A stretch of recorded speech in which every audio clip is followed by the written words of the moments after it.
இப்போ பாதுஷா தேவையான பொருட்கள் வந்து மைதா மாவு 200 கிராம் எடுத்திருக்கேன், 150 கிராம் சுகர், 1/2 கிளாஸ் பால் எடுத்திருக்கேன், 2 டீஸ்பூன் பட்டர் எடுத்திருக்கேன், 1/4 டீஸ்பூன் பேக்கிங் சோடா, 1 டீஸ்பூன் பொடித்த சர்க்கரை, 2 டீஸ்பூன் கெட்டி தயிர், தேவையான அளவு எண்ணெய் பொரிக்கிறதுக்கு. இது வந்து நம்ம டெக்கரேஷனுக்கு ஃபைனலாக வைக்கிறதுக்கு தேங்காய் பூ இது மாதிரி. இப்போ நம்ம மாவு பசைஞ்சிடலாம்.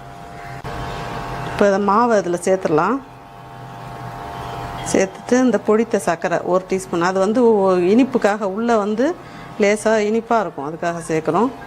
Baking soda 1/4 teaspoon. நல்லா எல்லாத்தையும் கலந்துருங்க.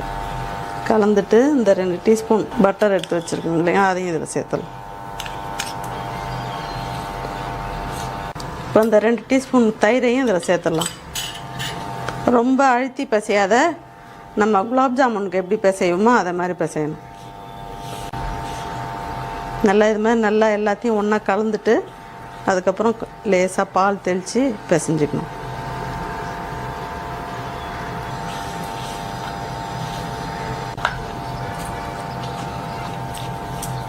நல்லா மாவு அந்த மாதிரி இந்த பதத்துக்கு பிசைஞ்சிக்கணும். இப்படி நீங்கள் பிரித்து பார்த்தீங்கன்னா இப்படி திரி திரியாக இருக்கும் மாவு. குலாப் ஜாமுனுக்கு எப்படி பிசைகிறோமோ அதே மாதிரி வரும் பாருங்கள், லேயர் லேயராக இருக்கும். இப்போ அதை உருண்டை பண்ணிக்கலாம்.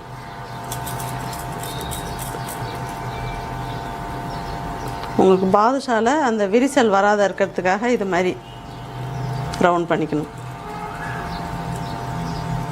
பண்ணி இந்த போர்ஷனை அப்படி அடிப்பக்கம் வச்சுக்கணும். வச்சுட்டு இப்படி பண்ணிங்கன்னா உங்களுக்கு விரிசல் வராது.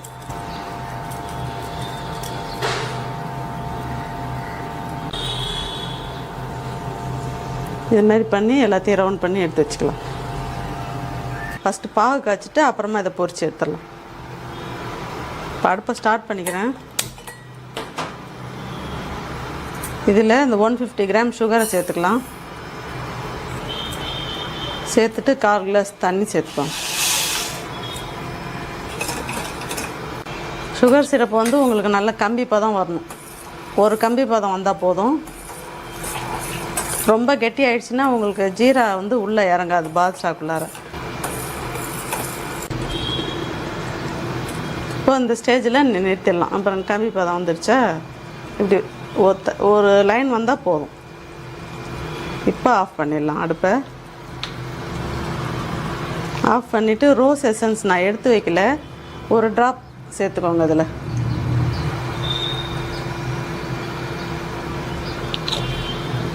ஏலக்காய் பொடி வேணுனாலும் அது வேணாலும் அது போட்டுக்கலாம். அது உங்களுக்கு எது விருப்பமோ அது சேர்த்துக்கோங்க. இப்போ இதை எடுத்து வச்சுட்டு நம்ம அந்த பாதுஷாவை பொரித்து எடுத்துடலாம்.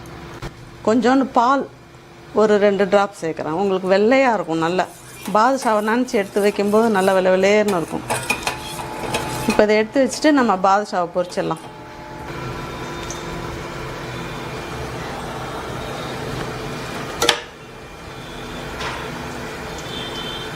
அடுப்பை சிம்மிலேயே வச்சு போட்டு எடுங்க. ஒன்று ஒன்றா லேசாக இது மாதிரி ப்ரௌனாக ஆகணும். ரொம்ப ஜாஸ்தி வைக்காதீங்க தீயை.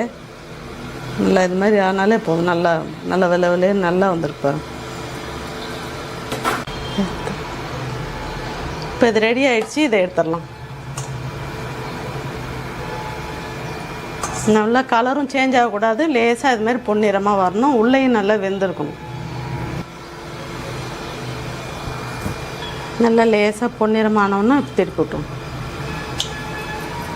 இப்போ இந்த ஸ்டேஜில் எடுத்துடலாம். இப்போ எல்லாத்தையும் பொரித்து எடுத்துட்டோம். இப்போ பாகை வந்து லேசாக சுட வச்சுக்கோங்க. ரொம்ப சுட வைக்க வேணாம். கொஞ்சம் அப்படி வாமாக இருக்கணும். அந்த டைம் தான் உங்களுக்கு நல்ல ஜீரா உள்ளே இறங்கும். இப்போ அடுப்பை ஆஃப் பண்ணிட்டு இதை ஒன்று ஒன்றா எல்லாத்தையும் உள்ளார போட்டு எடுத்துணும்.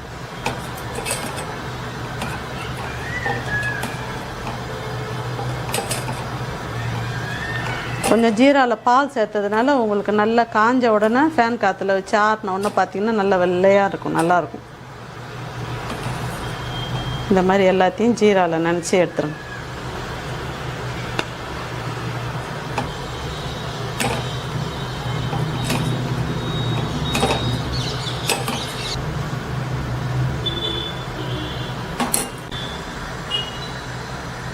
இந்த தேங்காய் துருவலை நல்லா கலராக இருக்குது. அதை இது மேலே அழகாக டெக்கரேஷனுக்கு வச்சுருங்க. இதை நல்லா காய வச்சு நல்லா பதப்படுத்தி வச்சுருக்காங்க, ஒன்றுமே ஆகாது. நல்லா வைக்கலாம், அழகாக இருக்கும்.